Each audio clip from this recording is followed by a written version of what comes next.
So you found your perfect home and you're ready to write up an offer.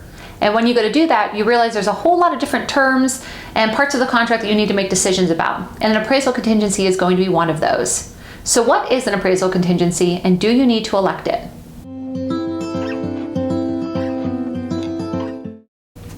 Hi, I'm Ashley Schultz with RE/MAX Select Realty in Pittsburgh, Pennsylvania.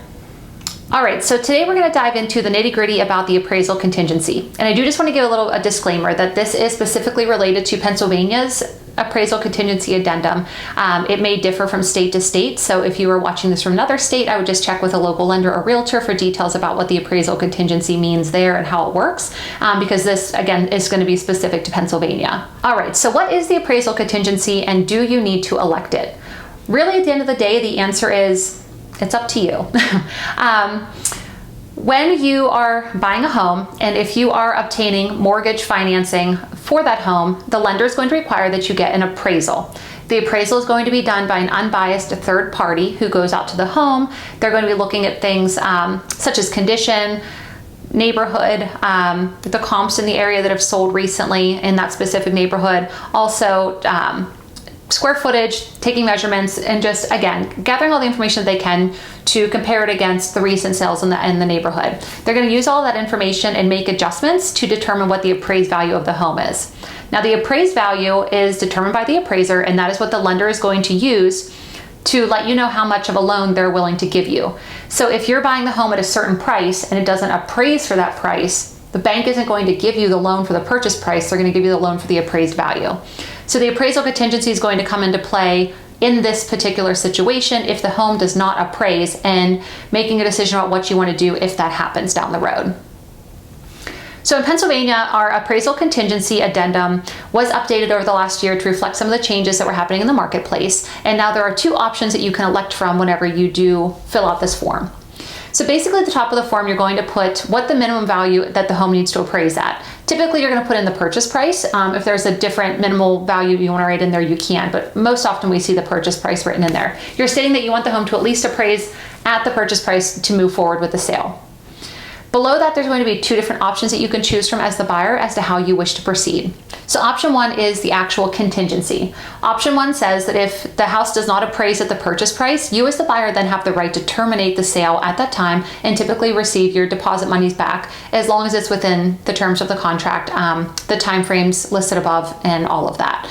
So as the buyer, if you elect option one, you can terminate the contract if it doesn't appraise, or you can try to enter into a mutually acceptable agreement with the seller.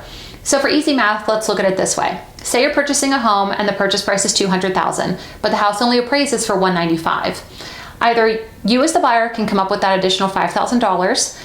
You can ask the seller to drop the price down to $195,000, or maybe you guys can come to some other agreement where you split the difference, or some other way that makes sense. But you can try to come to an agreement with the seller so that you are able to continue to move forward with the contract. And if you can't come to an agreement, you're able to terminate at that point.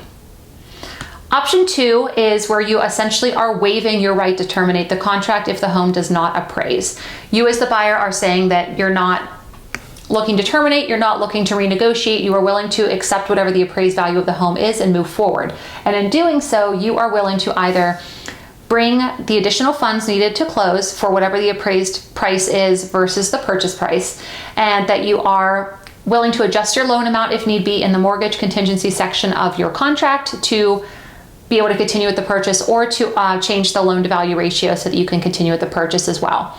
So again, option two essentially is waiving your right to terminate, waiving your right technically to renegotiate with the seller at that time, and saying that you're willing to move forward with the sale regardless of what happens.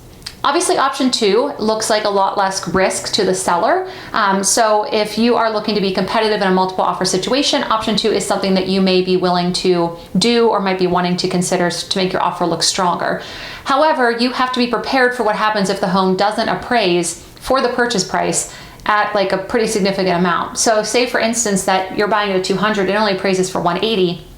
Are you going to be able to make the changes that you need to financially to either bring that additional $20,000 to closing or change the loans amounts and LTV so that you can, LTV, loan to value ratio, so that you can continue with the purchase of the home. So definitely a conversation you want to have with your lender in detail, just to let them know what your options are and make sure that you feel very comfortable with that from a financial standpoint if you are going to choose that option. So at the end of the day, do you need to do the appraisal contingency addendum? If you don't, you do leave yourself open to a lot of risk if the home doesn't appraise.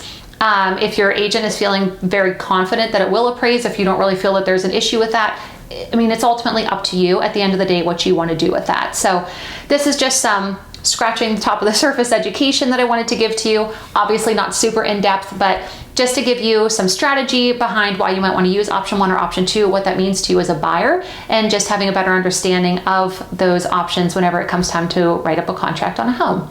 I hope that you have found this video helpful. I would encourage you to like and subscribe to my channel so that you don't miss any of my future home buyer videos and information that I'm sharing. I also have a website that I will link below for you where you can check out home buyer resources that I have. They are free, so definitely go check those out. You can also join my email list there. That way you know whenever new videos are coming out or new resources are being released, you'll be the first to know about it. As always, if you have any questions or comments, please feel free to leave those below and I will get back to you about those as soon as I can. I thank you so much for watching and I will catch you next time.